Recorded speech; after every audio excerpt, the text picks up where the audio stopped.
أهلا وسهلا ومرحبا بكم مرة أخرى في قناة الروندو. معكم عبدو الصمد، فيديو جديد. ما تنساوش لايك واشتراك في القناة ويلا نبدأ. وأخيرا وليد الركراكي أعلن على اللائحة النهائية اللي غادي تشارك في كأس إفريقيا. أول حاجة بغيت نتكلم عليها وهي التقديم والطريقة اللي طرحوا بها أسماء اللاعبين اللي كانت فيها الكثير من الإبداع، والبصمة المغربية كانت حاضرة بامتياز. اللي نقول هو برافو عليه.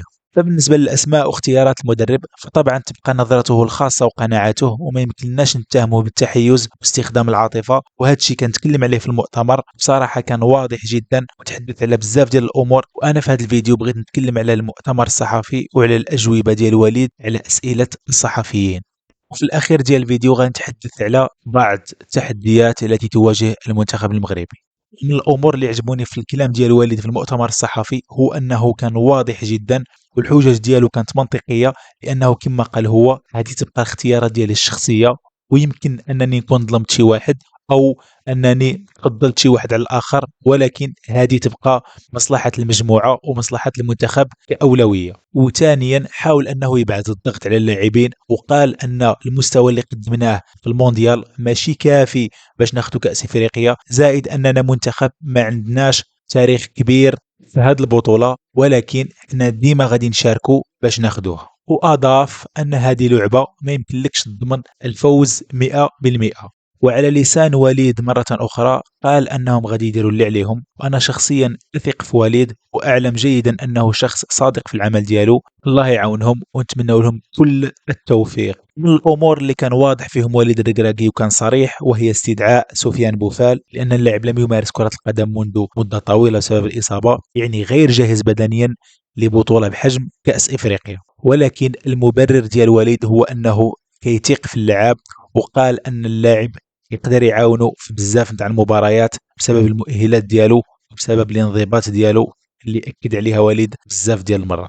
وهضر كذلك على اللاعب المحلي، قال انه خصو يخدم اكثر باش ينافس اللاعبين اللي يلعبوا على المستوى العالي في اوروبا ويضمن بلاصتو في المنتخب. ومن التحديات اللي كتواجه لاعبي المنتخب المغربي وهي الجو الحار اللي كاين في دولة ساحل العاج مقارنة بالمغرب، وكذلك مقارنة بأوروبا.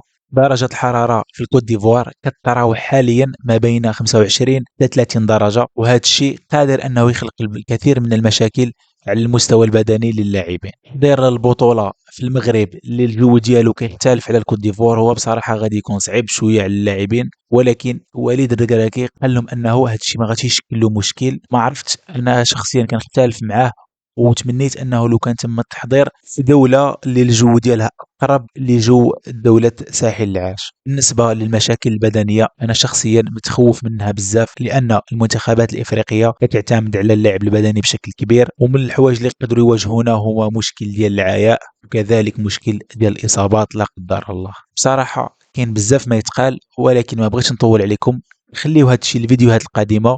بغيت نخليكم مع واحد الكلمه كان قالها وليد في المؤتمر الصحفي اللي عجبتني بزاف. وما تنساوش لايك واشتراك في القناه. نشوفكم في الفيديو القادم والى اللقاء. اللي ما نقولوش نحيدو دومي فينال درناها يبغيو الناس ولا ما يبغيوش، اللي كيبغيونا يبغيو ولا ما يبغيوش دومي فينال درناها ديال كوب دي موند غتدخل في ليستوار. واخا كاين الناس كيستناونا في الدوره باش ينقصوها، يقولوا ولا خرجوا في كوب دافريك ما داوهاش بحال اللي ما داروا والو. درناها هذيك انا نقولها على اللي ما كيبغيوناش. اللي كيبغيونا هذه هي ما بقاش يهضروا عليها، لا غنهضروا عليها، ولادنا غيهضروا عليها وغنبقاو نهضروا عليها. علاش درناها بالحق؟ هي نوفيل هيستوار اللي خصنا نكتبوا، هي لا كوب دافريك، اون نوفيل هيستوار اللي غنديروها ان شاء الله باش